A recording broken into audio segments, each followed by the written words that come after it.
Kablam, everybody. We are live. I always get so excited when we do these as a live stream, Cory, instead of the regular one. So welcome, everybody, to Your Business, Your Wealth. My name is Paul Adams. This is Cory Shepard, as many ones of you, many ones near and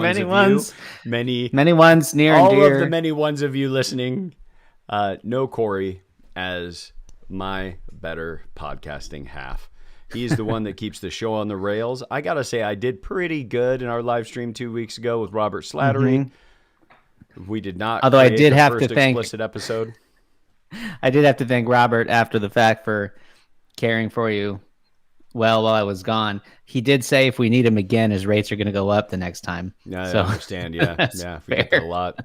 Well, I will say though, just as one small bit of small talk and catching up here, while people, the legions of people crowd into right up front, guys. There's plenty of seats still up here. We'd love to. I'm getting a call from YouTube right now. They're asking us to slow some people down. Please, Mr. Shepard, we're working on it. Yeah. Right. Goodness, you are right.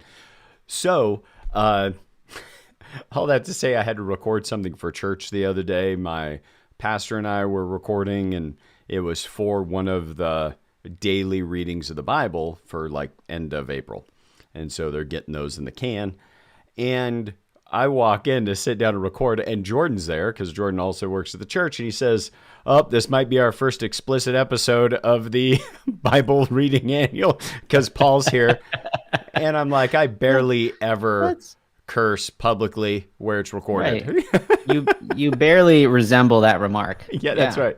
That is right. Well, welcome, everybody. So glad you could be here to join us to talk a little bit about Warren Buffett's open secrets. Now, these are things that have made Warren Buffett an incredible investor, some of them that can apply directly to us, and maybe we'll blow up a few myths of where we might try to show Warren Buffett's success unsuccessfully attempting to mimic that success because of either sound bites or incomplete information, or just a very normal misunderstanding of what's wrong. Because where do Buffett's quotes get used the most is in the financial media, trying to convince you of one decision being good versus another. And we're going to jump right in to all of that. Cory, maybe kick us off with a little bit of what prompted you and I to have this conversation about the open secrets today. So there's a couple credits that have to be given where credit is due. The first is to Jeff Miller, one of our business partners who recommended this book as his favorite book on money of all time. And that's high praise from someone like Jeff.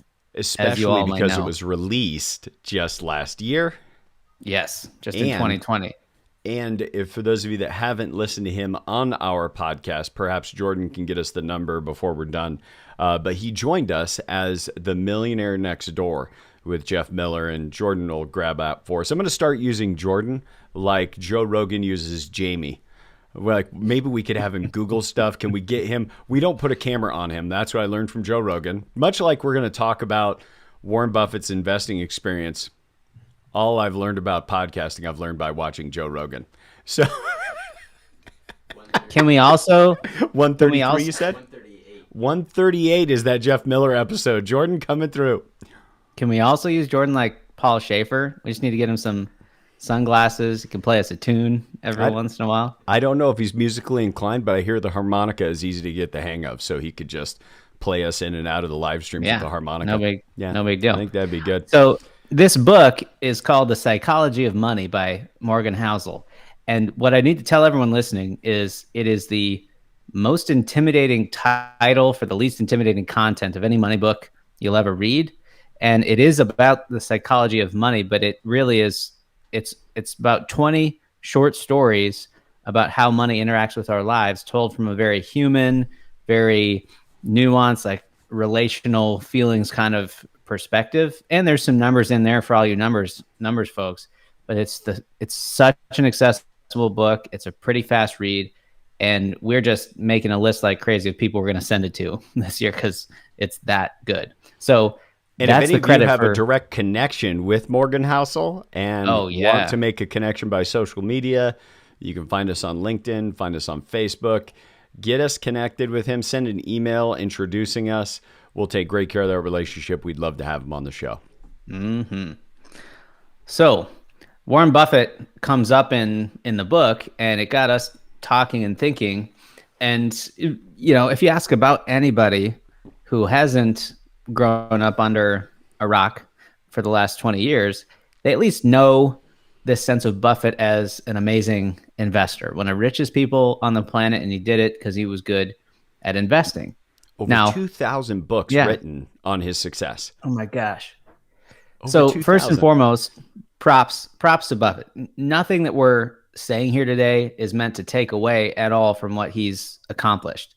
Just pointing out some things people might not have noticed about how it all happened, and a few places where we're gonna like tip the hat, like this is a pretty brilliant move that he made. So, Paul, would you give us some context of some numbers of what Buffett has accomplished? I can. Do you guys hear that beautiful song in the background? Yeah. I was just looking at Jordan like, what in the heck is that music? Well, evidently there is an alarm on one of the many devices in this office, and it just started going off full tilt. So, Cory, our first is his rate of return. So we went back to the release of Berkshire Hathaway shares in 1980, as far back as we could find the stock price. And it's 19.8% year over year average return from 1980 to 2021. But here's the part that should be most amazing to all of you. At the writing of this book in 2000, I think the last date was 2019 where he pulled the data from, Warren Buffett was worth approximately $84 billion dollars, and yet 81 billion of that occurred after. Paul, is that your Easy Bake Oven? My Easy Bake Oven just went off. You're right. Yeah. Hey, Cory, don't you love it when I say we should live stream this episode? Yeah, so I do. So I don't want to overshadow that. 81 billion of his net worth occurred after age 65. Like, put that in perspective, everybody. If Warren Buffett had just checked out at age 65, he would have still been one of the wealthiest men on the planet, crossing the line into billionaire status, one of the wealthiest families in the world, just based upon his investing experience. But if he'd stopped at age 65, likely little to no people would actually know his name. He would be this rich, old, super nice guy who still lives in his first home in Omaha, Nebraska, and it would just be a local story. His name would be all over Omaha, but not really anywhere else. Right. And that's what's amazing. Like, there's about 600 and change billionaires in the world, and just kicking it at 65 like anybody else. So is Buffett the best or smartest investor in the world? You could talk to people for hours and hours debating that and come up with some really good points about why, for sure. But 100%, he's one of the longest investors in the world. Investing since he was 10 years old, and then beyond age 65, further than most people would, have taken their investing career. And Cory, you came up with a comparison of Jim Simmons and a guy who Morgan did. Mr. Housel did. Yeah. In the book, right. But yeah, Jim Simmons or Simons, I'm not pronouncing it. Maybe I'm not pronouncing it right. One of those created the Renaissance Medallion Fund, which has a 66% per year average since 1988. Very impressive. But there's some bad news. He's only worth 21 billion. Only 21 billion, or about 75% less than Buffett, because he didn't get started until he was 50. Buffett at 10, Simmons at 50. And people forget about that simple exponential curve. Like, if I told you to add 8 up 9 times, you'd relatively quickly go, oh yeah, that's like 72. But if I said multiply 8 by itself 9 times, that's exponential. And you have a hard time wrapping your head around that's somewhere in the area of $137 million, or 137 million as a total number. That in and of itself is the vast difference in the way most people do their investing, is they don't stick with one strategy or a series of strategies long enough to let Compound interest take its toll. They get taken out by the tech bubble. It takes them 5 years to get back in. They get taken out by the housing bubble. It takes them 5 years to get back in. They got taken out during COVID, and it takes them 5 years to get back in, all because they didn't stay invested. Hit us with number 2, Cory. What's the second thing he's done that's not a secret to anybody, but is a secret to his success? Yeah. Well, and it's an open secret. It's going to sound weird, but he didn't change his lifestyle to prove anything to anyone else. Now, you're thinking, wait, this guy's a billionaire. He holds national investor conferences that everyone in the country that owns Berkshire Hathaway comes in. He owns companies. He's doing all these crazy things. He tips waitresses $1,000 on a pretty regular basis. What do you mean? Well, he also never moved out of the house he bought in the 60s. Now, does he own some other properties? It probably does, but that and the $1,000 tips that he gives to waitresses, that's like living. It's probably less than 50% of his income that he's living off of. Like, it's like a FIRE movement devotee just at his level of wealth.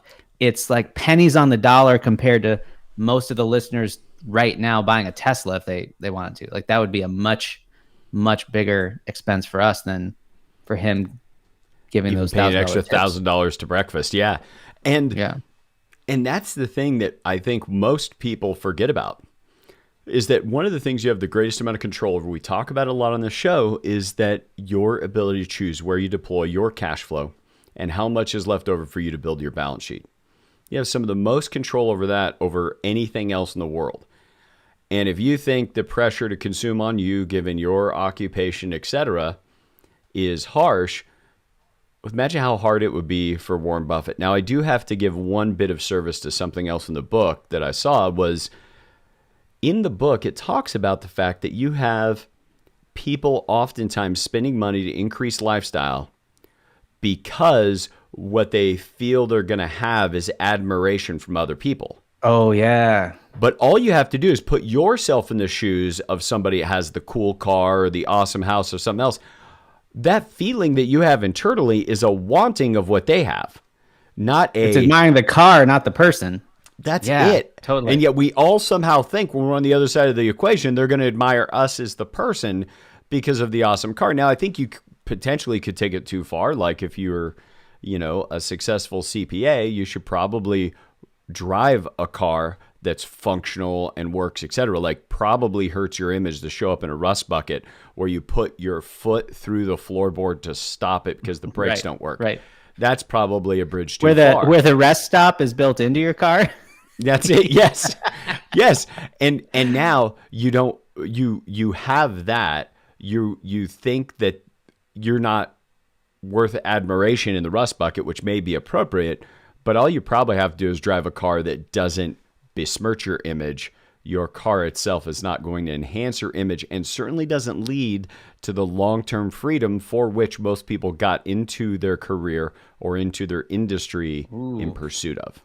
I'm reminded of something that we heard from Mr. Money Mustache once, which is that studies have shown that removing negatives brings much more happiness with our money than trying to add positives. That's why the first thing I did is hired somebody to mow my lawn. When I was in my 20s, I was like, that is a negative. I'm happy. Some people enjoy it. One of my best friends enjoys it. But I'm just going to remove that negative, and investing in a lawn guy made more sense to me than buying a super nice car.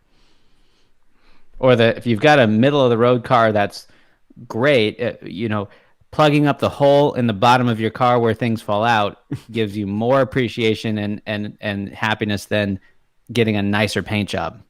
Yes. Because it's removing a negative more than adding a positive. Yeah, well said. Huge. So Paul, this last one. Yeah. Yeah, we were chatting, and everyone, this is why I bring Paul along with me to the podcast. We're just talking about all these different things about Buffett, and he said, well, what? And so, Paul, what did you come up with while we were chatting about Warren Buffett? Right as we do that, I got to give a shout out to Alan Eskelin. And Kristen, my wife, made a great comment. Alan said, even when you're going to a business meeting, like in that futuristic future where we all drive around again and see each other in business, hypothetically, when that starts happening again, even when going to a business meeting, how often does anyone see your vehicle? Almost never. Almost never. And which is completely accurate, and we don't think that much about it, but people spend tremendous amounts of their wealth over time on securing that late model vehicle that fits the image of whatever it is they have. Not to say that what they spend on their vacations or what they spend on their house or what they spend on the right watch, and those things can all erode our long-term financial security if the amount of money going to do those doesn't leave enough left over, crowds out the ability for us to build real wealth. And Kristen wrote, or admiring the fill in the blank, but not admiring whatever the payment is, and especially not admiring the lost opportunity cost of that thing. My poor wife has been educated through over a decade of being married to me, and I think she's got it. I mean, that is just, you nailed it, honey. I love you so much. Okay, our last one. Well, what I brought up to you, Cory, when we were going through the book was that one of the tenets in the psychology of money, he says, well, Warren Buffett doesn't have to worry about other people's money. And as I read that sentence, I was like, well, that's bull, because he has Berkshire Hathaway with millions and millions of investor dollars, cohabitating with his to be able to acquire all of the companies that he's acquired. Why is it they're saying he doesn't depend on investor money? And then it hit me, and it's right there in the next sentence, just this nondescript mark in the book. Because it's a publicly traded company, you never get to take money out. You never get to take money out of Warren Buffett's investments. You invest in Berkshire Hathaway, no matter how bad the market is, no matter what's going on. Warren Buffett does not have to bend his knee to the power of your money invested in his fund, because it's not a fund, it's a publicly traded company. The same way that you cannot go to Dell, you cannot go to Microsoft, you cannot go to Tesla, you cannot go to Berkshire Hathaway and say, give me my money back. What's your only exit strategy? You have to sell it to someone else. You got to sell it in the open market to somebody else who wants it. Now, that one little thing has put you in the position to never have to redeem any of your investments at an inconvenient time. I got to Unlike Jim Simmons, who might have has to worry about people pulling their money out of his private equity fund, his hedge fund. Yes, he had better hit those returns every year, because if he doesn't, well, think about it. What did many people do with just the regular mutual funds in 2000? They pulled out the money.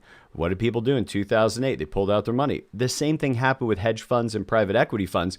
While they might have restrictions on when you could take it out, like it's got to be in there 2 years or 8 years, people can still take the money out, because Warren Buffett originally organized himself as a publicly traded company called Berkshire Hathaway. Then the only way for investors to take money out, if it was inconvenient for Warren, was to sell their shares in the open market, which might drive down his share price. But he doesn't give two darns about the current share price. He's still unbelievably wealthy and is holding the principles of investments. I got a couple other good comments that came in. John Thomas says, but Paul, I'm only leasing it, which is true. You're only leasing it. You're only leasing it, which is like a slow bloodletting. It's just bloodletting, but it drains the life force out of your finances. And then Monty Mon says, how crazy people have become about their video virtual backgrounds when they're really working out of their garage. People wait too much on appearances versus reality. I think there's something to that. I like the backgrounds where you can't, like somebody's in space. Like, I'm not fooled. I know you're not really in space. Some other people, I wonder if I burst anybody's bubble that they thought these people were in space. They were actually in space. Oops. Sorry if that was like telling people about a mythical thing we all believed in when we were kids. My kids could be listening, so we got to be careful. Now here's what's amazing about, we're gonna want to wrap ourselves up pretty soon here. the brilliant elegance of what Warren has created is a step further, because he's never allowed a split in the shares of Berkshire Hathaway. A lot of stocks, as they go up in price and get to these high value levels, the company will split the shares. So everyone who owns shares now has twice as many shares at half the per share value. So you have the same value, but it's easier to transact on those shares. Warren doesn't do it. Never has. As of today, one A share of Berkshire Hathaway costs $387,000. So you're not just like buying a share on a whim like people did with GameStop. It's just not going to happen that way. So he's got this private equity fund positioned as a publicly traded company with this really high barrier to entry that self-regulates. He doesn't have to worry about letting people in or out, choosing who comes in. He knows it's just very hard. Only people who are really into being along that journey with him are going to go to the trouble of getting $387,000 together to buy a share. Yeah. Yeah. So he's even getting a chance to select who he invests with. And all of that, if we think about it this way, one, Warren Buffett's not a regular investor. He's not buying GameStop on Robinhood. They are buying large companies of publicly traded companies, and they change how those are run. They're rolled into other portfolio companies. They are operating very much like a private equity fund, and their results are very impressive. But when we say, like, I want to be like Warren Buffett, we're not going to get there with a TD Ameritrade account.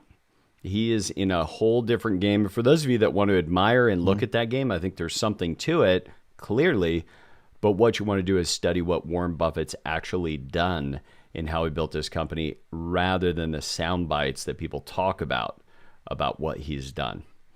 Now, but what we can do is to copy him is live a lifestyle well within our means, consistently put money away and keep it in the market for the long term, like buy and hold in a strategy, and do it for, start that compounding. Now, if you're already 50 or you're already 40, you're not 10 years old listening, the old story of investing is like trees. When's the best time to invest? When's the best time to plant a tree? 10, 20 years ago. What's the second best time? Today. That's it. So if you're not 10 years old, that's okay. Just start and pretend like you're 10. Well, and with lifespans being what they are, how long people are likely to live, you could be 50 years old and you still have decades and decades and decades of investment time horizon. It's not like the days when we all retired at 65 and died by 67 on average. It's just not the world anymore. Not. So as many of you know, on these live streams, we don't always get a chance to pump up Sound Financial Group or talk about how you can get a hold of us, but we do have a couple of big asks for you today and a gift. So the big ask would be, share this on social media. Share it with somebody who could use the insight, use a little bit different perspective on money. Review this. Review our podcast on iTunes. If you haven't done so already, if you do that review, take a screenshot of it, send it to us, and we'll send you a copy of Your Business, Your Wealth, our newest book just released here in January.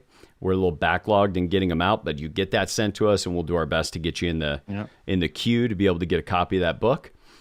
And the other thing we haven't done in a while is just talked about the things that we hope our children get a chance to benefit from when one day, hopefully, they crack these episodes and look at them.